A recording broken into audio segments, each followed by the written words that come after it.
Good afternoon, folks. Welcome. We are having slight technical difficulties, and since Scotty doesn't seem to be on hand, we've done our best.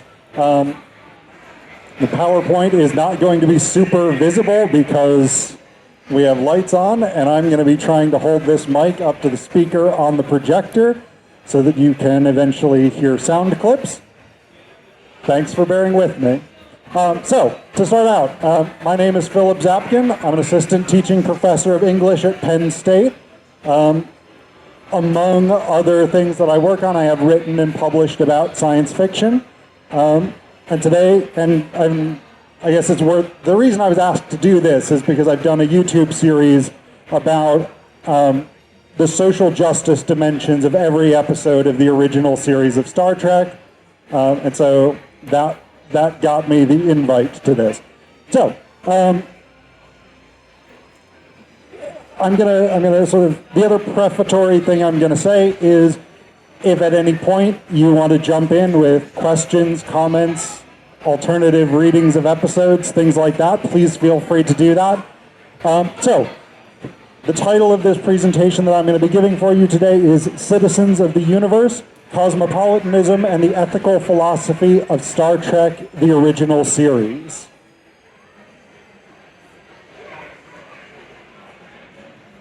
So, a very, very brief introduction to Star Trek, the Original Series. I assume most of you know the show reasonably well, so I'm not going to say a lot about it.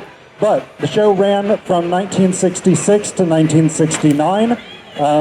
There were 79 episodes in the original series. The basic premise is that it follows the adventures of the crew of the Starship Enterprise as they explore the galaxy, finding new life, new civilizations, etc., etc. And it is, of course, one of the most influential science fiction franchises in world history, having spawned sequels, prequels, film series, novels, conventions, countless amounts of fan art, countless amounts of professional art inspired by Star Trek, as well as more banal day-to-day things. So yeah, it's an incredibly important series, obviously. And we're going to take a look at the approach that Star Trek takes to being in the universe. And so what that's really called in philosophical terms is cosmopolitanism. So we're gonna start by thinking a little bit about what cosmopolitanism fundamentally entails as a philosophical movement. So cosmopolitanism basically is a philosophical perspective in which your primary identity or your primary loyalties are not defined by categories like nation, tribe, community, etc., but they are instead universal. So what exactly that means, we'll get a better sense of over the course of this presentation. But essentially, it is an ethical orientation in which you are concerned about all human beings, or in some more recent versions, things like transhumanism, which is a variation, a very contemporary variation of cosmopolitan philosophy. You're concerned about all living beings as ethical and rights-bearing subjects. Again, we'll get a better sense of that as we go on. So, in terms of the history of cosmopolitanism, the earliest recorded use of what would be in English cosmopolitanism was the ancient Greek philosopher Diogenes, who was the founder of a group called the Cynics. And the Cynics basically were focused on questioning the things that we think are normal within societies. And so they were the first sort of angsty teenagers, in a way, if you want to think about them as that philosophically. And so there's a story recorded by a guy named Diogenes Laertius, who's a different Diogenes. There were lots of Diogeneses in ancient Greece. And Diogenes Laertius recorded this story about Diogenes the Cynic that One time he was basically being sold as a slave, and he was asked where he was from, and he responded, "I'm a citizen of the world." And that's one of the earliest recorded instances of the Greek term cosmopolites, coming from the Greek words cosmos, meaning the world or the universe, and polites, meaning citizen.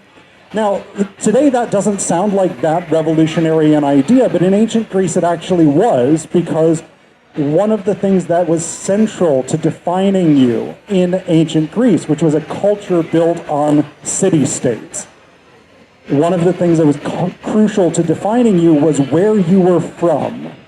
An Athenian was definitely not the same thing as a Theban, was definitely not the same thing as a Spartan, was definitely not the same as any of the wide range of barbarians out there who weren't Greek and didn't speak Greek, etc., etc.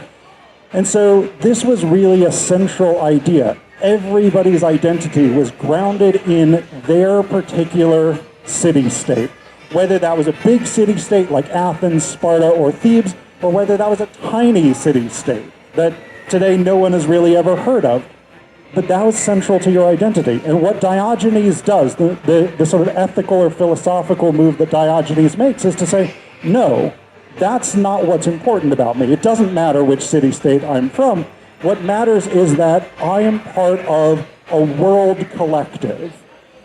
I have ethical responsibilities and connections to everyone in the world rather than just the people of my particular town.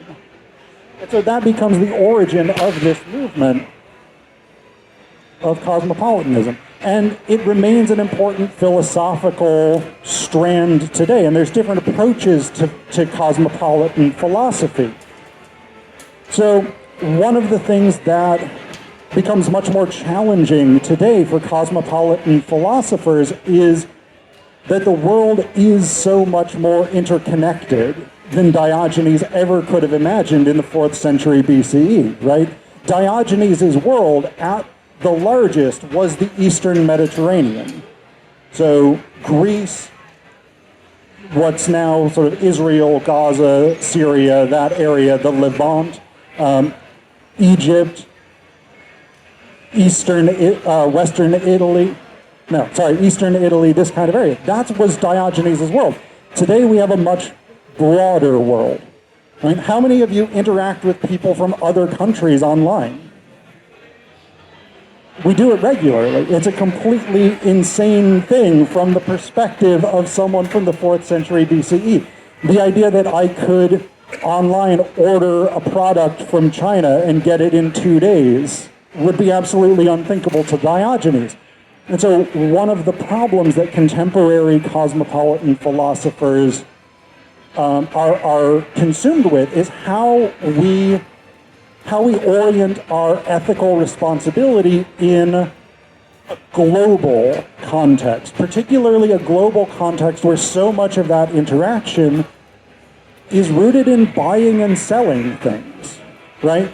So much of international politics is about trade relations, is about who owns what mineral resources we can demand from Ukraine in order to force a peace on them, things like this. What does it mean to behave ethically in an international context where so much is driven by ownership and trying to get things from the other? So this is sort of central to contemporary cosmopolitan philosophy. And there's two sort of broad schools of cosmopolitan philosophy, both of which we will touch on to a greater or lesser extent. The first is called political cosmopolitanism, and this is interested in practical questions of how we set up international organizations. So things like the United Nations, the World Bank, the International Monetary Fund, UNICEF, things like this. Ways of organizing a society around global issues, and that's capable of responding to global problems.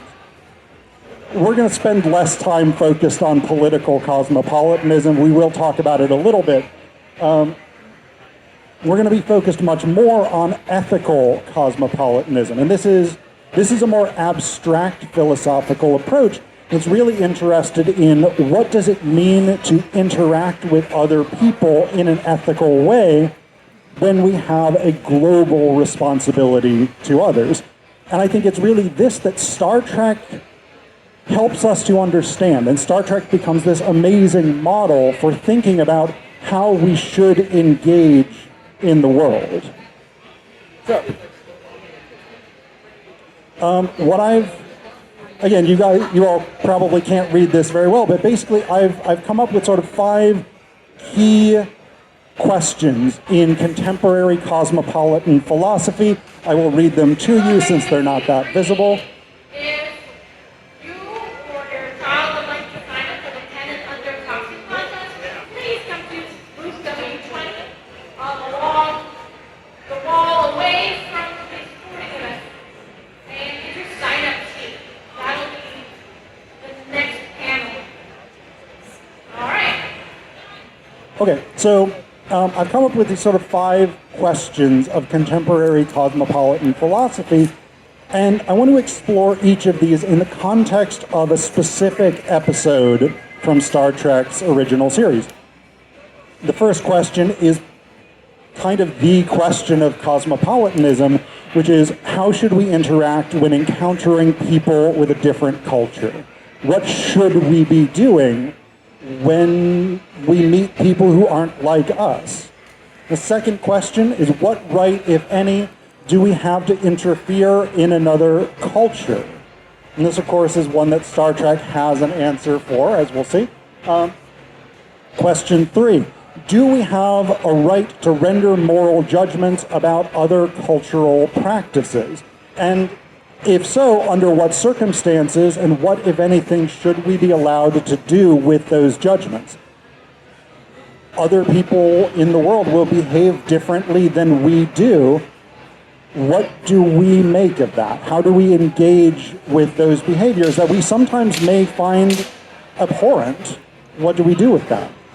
Question 4, how do we distinguish between appreciation for another culture and exploitation of it, particularly in an economically globalized world, right? What's the difference between, say, I want to go to Mexico and genuinely sort of immerse myself in Mexican culture, as opposed to I want to go to Mexico and buy a mass-produced sombrero made in China and sold not for the benefit of the people of Mexico. Like, what are the ethical differences between those two propositions?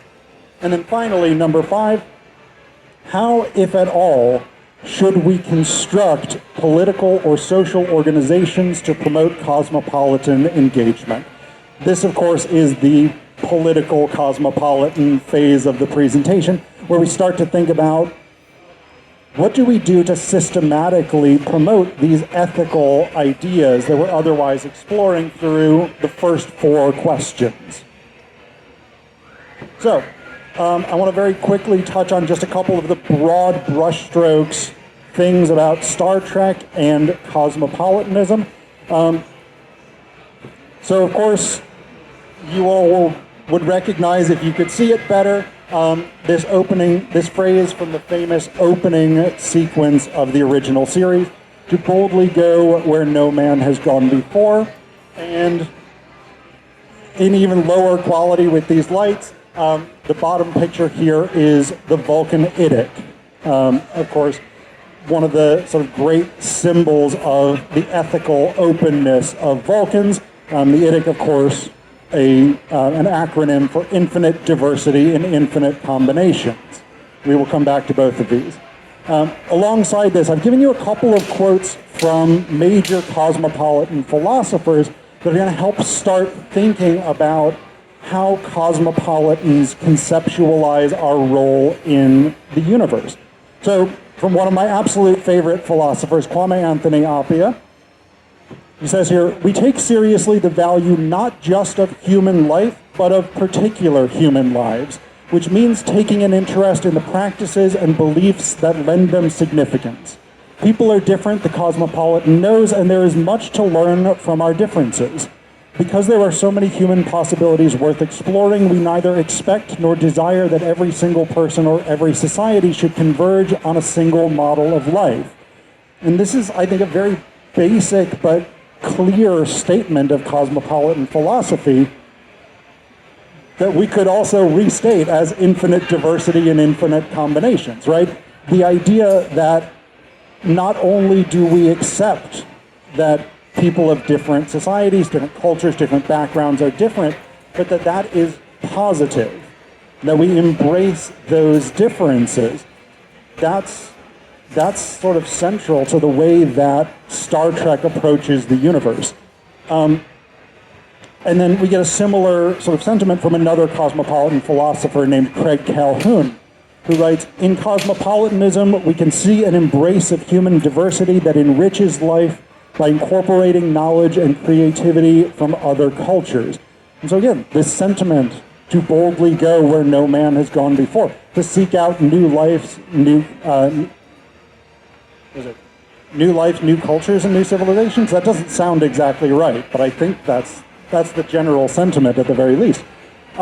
These things are entirely about engaging with people, beings, whatever it is, that are different from ourselves and finding value in that because it enriches all of us through that process of interaction. So I want to turn to some specific episodes here, starting with our first cosmopolitan question: how should we interact when encountering people with a different culture? And I want to talk about what I think might be the most cosmopolitan episode of the entire series, debatably, The Devil in the Dark, Season 1, Episode 25. So, very quick sort of recap of this episode. The crew goes to a mining planet, a mining colony, basically outer space, West Virginia, if you like. And this mining colony is being terrorized by this life form that they can't understand. It's completely different from humanoid life. And what they eventually discover is that this is the last remaining Horta, the last remaining creature of its species, and it has been attacking miners because they have been destroying the eggs that are going to bring forth a new generation of this species. And it is only through engagement with ethical communication with the Horta that they're able to figure out a way that both the miners and the Horta can benefit. So I think the sort of cosmopolitan dimensions of this episode are fairly straightforward because we start from this position of conflict, of violence, right? And that's an important thing. And cosmopolitan philosophers and politicians and whatnot recognize this, that the encounter with the other is often traumatic, right? To encounter someone different from yourself, who maybe behaves in completely different ways, who has behaviors that violate the way you look at the world, that's not a comfortable thing. And we'll see more about that in just a little bit. And that often raises our defenses as human beings, right? We have millennia of tribal instincts that have been sort of ingrained in us as a self-defense mechanism. And so often that encounter with the other, that encounter with someone different, starts from a position of violence. And I mean, the miners themselves attempt to kill the Horta in a number of ways. They are, of course, unsuccessful because they aren't the Star Trek crew. And as we know about the Star Trek universe, virtually everyone who's not the Enterprise crew doesn't ever succeed in anything. And so Kirk and Spock manage to injure the Horta. And this is sort of the moment that precipitates a change in the structure of the episode. We get a turn toward trying to understand the other.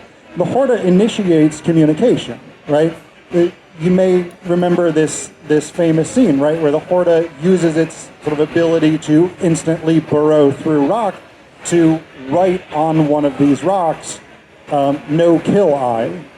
And they initially don't know what that means, but it becomes the opening of a form of communication. And this is actually often how cosmopolitan interactions start, is not necessarily with knowing or understanding the other, but with finding some moment of connection that you can then build on toward a much more effective and ethical relationship. And so we get Spock, who does, this might be the first Vulcan mind meld in the series, if I'm remembering correctly. It may be the second, but Spock mind melds with the Horta and basically finds out what its perspective is, what its position in the world is, and that becomes the basis for rethinking the violence of their initial approach. And I have another cosmopolitan philosopher quotation here for you from a guy named Thomas Bender. He says, "New experience for the cosmopolitan is moderately unsettling. Such an unsettling stimulates inquiry into the novelty or difference. But, and this is the main point, it also prompts introspection by the cosmopolitan. The cosmopolitan is open to the unease of forming a new understanding of both oneself and the world when invited by the confrontation of difference." And this is, of course, one of the most fascinating elements of The Devil in the Dark as an episode, is that the Enterprise crew, and to a lesser extent the miners, have to reassess what they've been doing. They have to reassess not only their violence directly against the Horta itself, but they have to reassess their practices in mining and destroying these silicon nodules that they didn't know were eggs. There has to be a coming to terms with their own behavior in order to change, to grow, to develop. And that's such a striking element of this episode. And ultimately it leads to this form of healing, right? McCoy uses basically plaster of Paris to heal the injuries to the Horta that Kirk and Spock had inflicted. If you want to think about it metaphorically, it's almost a clumsy metaphor of healing, because it is literally healing, but they're also healing this sort of rift between themselves and this other creature, this other subject that they now conceptualize as a rights-bearing subject. Again, I think it's a fantastic episode from a cosmopolitan perspective. But one of the things that I think, again, is worth sort of being aware of with this is that the episode raises these questions of what does it mean to interact with the other, and how should we do that ethically? Switch to the next episode. I am trying to be conscious of time. We got to start it a little bit late here. So the second philosophical question that I want to address is, what right, if any, do we have to interfere in another culture or nation? And of course, all of you, I think, will know the famous Prime Directive. The Prime Directive is, of course, of course, we know realistically that the Prime Directive was introduced to make Kirk and the crew's life harder. If they could just interfere at random, a lot of the conflicts of the episodes would be solved very quickly. But on an ethical level, the Prime Directive, which prevents basically interference with other cultures that are not developed to the level that Federation culture is, this is fundamentally a metric of respect for other cultures that look at the world in different ways than you do and that approach things in different ways than you do. So I want to talk about this in the context of A Private Little War, Season 2, Episode 19. And this is, again, one of the most philosophically difficult and vexed episodes of the original series. So basically, the Enterprise crew returns to this planet to check in with Kirk's old friend Tyree. This is a planet divided culturally between the Hill people, which is Tyree's people, and the villagers. What they find is that this society that otherwise had lived peacefully, coexisted peacefully, has now been disrupted because the Klingons have given the villagers flintlocks. This upsets the balance of power, which becomes a major sort of talking point, a major discussion point in the episode, as Kirk and the Enterprise crew try to figure out what the ethical thing to do here is. And so, of course, it is pretty directly uncosmopolitan of the Klingons to have given the villagers muskets. The question then becomes, what should Kirk and the crew do? And we have this sort of great debate between Kirk and McCoy. And I guess it's worth sort of framing this relationship very briefly. Kirk is, generally speaking, a pragmatic leader. I think most people would agree. Like, he is interested in solving problems as practically and ethically as possible. McCoy is very much, I would say, a humanist. He is concerned about minimizing suffering in the world and making sure that things are going as well as they possibly can. So I'm going to attempt to hold this mic up to the projector so you can get the sound on this clip. No, I got it.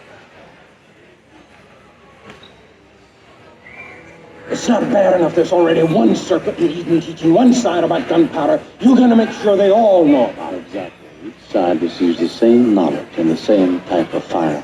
Have you gone out of your mind? Yes, maybe you have. Right, she said there was something in that note. She said, now that you can refuse her nothing. Is it a coincidence? This is exactly what she wants? Is it? She wants superior weapons. It's the one thing neither side can have. Bones, the normal development of this planet. There's a status quo between the hill people and the village. Klingons changed that with the flintlocks. If this planet is to develop the way it should, we must equalize both sides again. Jim, that means you're condemning this whole planet to a war that may never end. It could go on for year after year, massacre after massacre. All right, Doctor!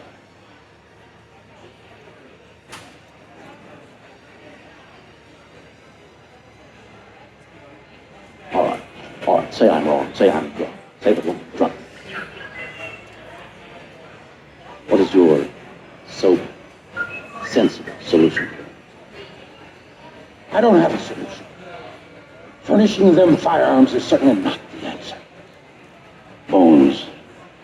Do you remember the 20th century brush wars on the Asian continent? Two giant powers involved, much like the Klingons and ourselves. Neither side felt they could pull out. Yes, I remember. It went on bloody year after bloody year. What would you have suggested? That one side arm its friends with an overpowering weapon? Mankind would never have lived to travel space if they had. No.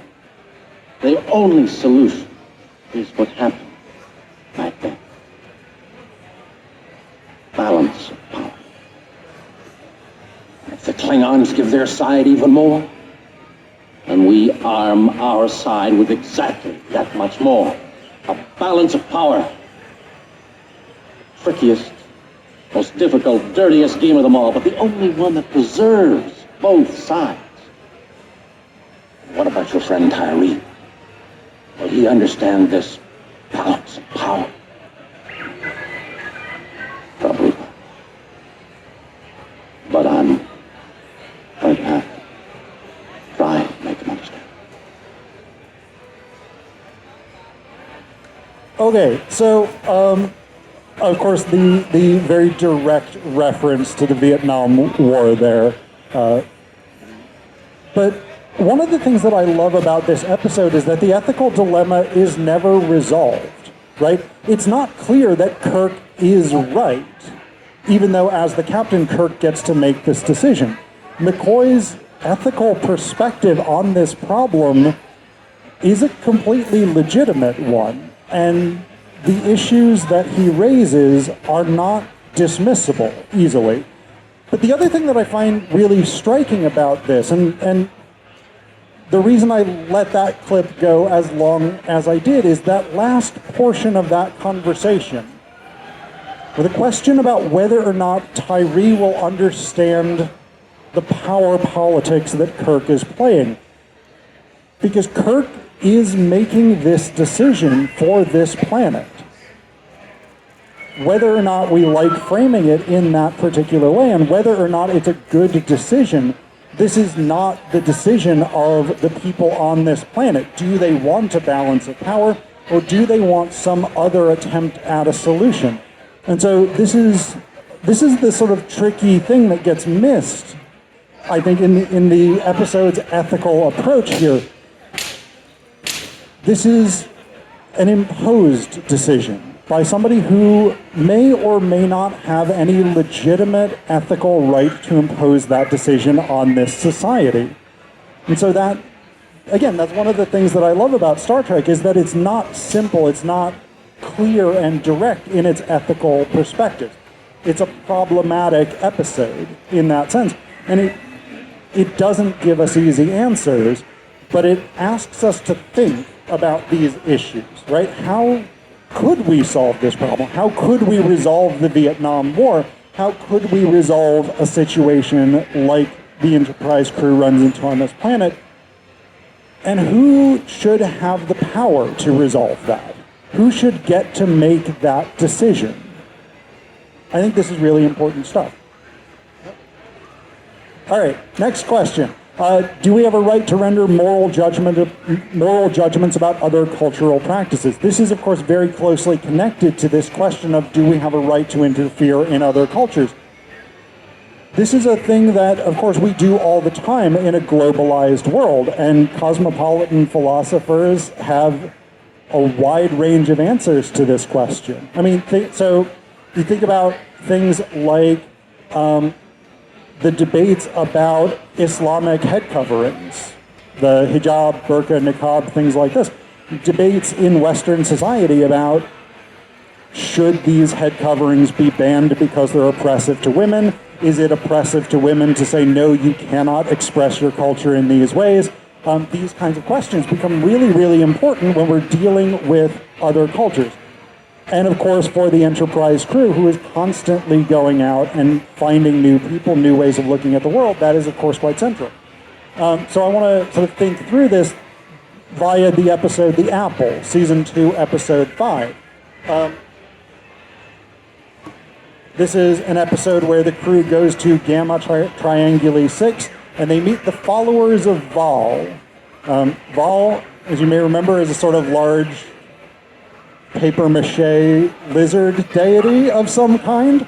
And basically this society exists to serve Val. The papier-mâché lizard is, of course, the outer sort of hull of a large supercomputer complex that for some reason runs on fruit, which, I mean, as a sort of ethical solution to dealing with the vast energy usage of AI, fruit is probably a good way of doing things. But basically, they are all happy, they are healthy, they live a sort of idyllic Hawaiian-type existence, but they don't have any choice within their society. I'm going to try and move very, very quickly through all of this because I am running out of time. So I'm going to skip this next video clip, but essentially we have a debate here between Spock and McCoy about whether or not it is better for them to destroy the entire foundation of this civilization in order to liberate these humanoids from Val's control. And again, there's not a clear ethical answer here. Spock says, on a practical level, this is a society that functions well. People are happy, people are healthy, there is social order, there's no conflict, there's no fighting, no crime, etc., etc. McCoy privileges freedom, choice, the ability of the individual to determine their own destiny, etc., etc.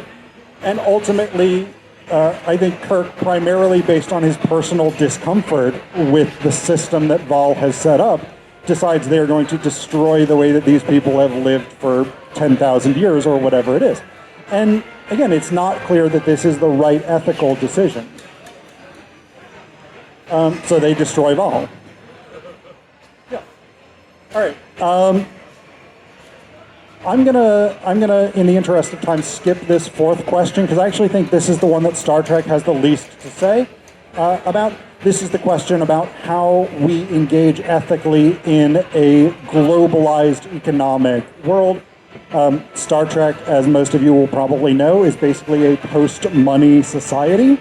And so issues of ownership, issues of property, and economic exploitation are not super central to the series. So I'll skip over that. And then very quickly, the question of political cosmopolitanism, how we construct structures within society that function for political or social approaches to cosmopolitanism, is probably best explored through Journey to Babel, Season 2, Episode 10, in which we meet Spock's father for the first time, so that's cool. But basically the Enterprise crew has to transport a whole bunch of delegates to an intergalactic convention, and there is dissension in the ranks amongst these various delegates, up to and including a murder and then the attempt by a spy to blow up the entire ship. So things don't go particularly well. But one of the things that is sort of explored through this episode is how you actually interact on a political level or a diplomatic level with people with very different interests. And one of the things that I think is sort of important to keep in mind about cosmopolitanism is that it doesn't involve an abandonment of local concerns. And that's one of the things that's really central to this episode, is each species' delegates has their own interests and their own concerns. So I'm going to basically cut it off there. I've got some sort of final thoughts about the cosmopolitan ethics of the original series, but most of it is sort of a repetition of things that I've already said. The key high point of it is essentially that the series doesn't give us easy answers. It purposefully invites us to think in complex and often contradictory ways about what it means to exist ethically in a world with others. And that's, I think, part of the reason why Star Trek remains such an influential media franchise across the board, is because it does have these relevant questions for the world that we still live in, and it has relevant questions more than it necessarily tries to give answers. Thank you.